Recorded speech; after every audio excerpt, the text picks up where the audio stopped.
One of the most frequently asked questions is, how do you know how old it is? Well, there are boxes to be ticked. I mean, you have to think of, what is it, first of all?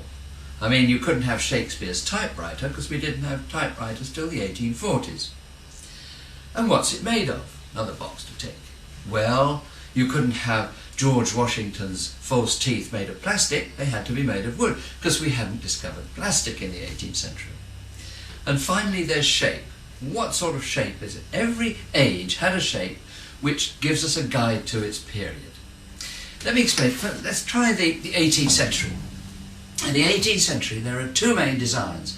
One lasted from the 1720s until the 1770s, and the other design, which took over completely, lasted the last 25 years. Back to school now.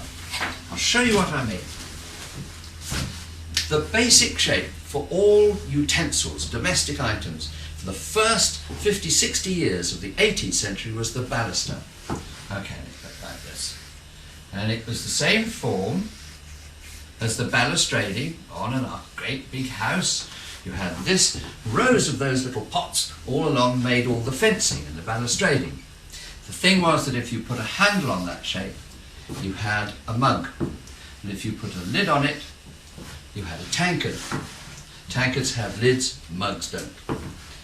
And if you put a spout on it, you had a pot, or a jug actually, a water jug or beer jug. And if you put a spout like that on it, you had a pot for coffee or chocolate.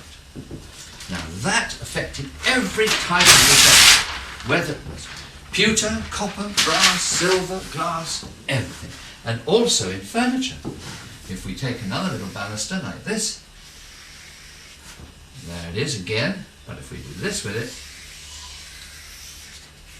and you put a seat on it, like so, and some nice curvy legs, like that, you have a chair back of any time between 1720 and 1775.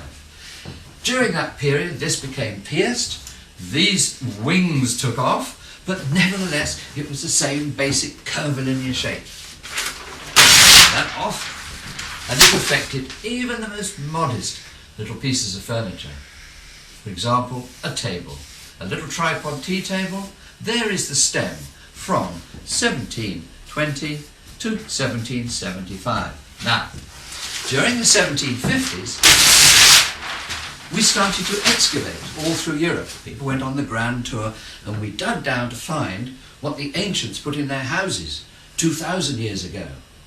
And in these great digs we found they didn't have a baluster shape. They had a vase shape. And this is what they used.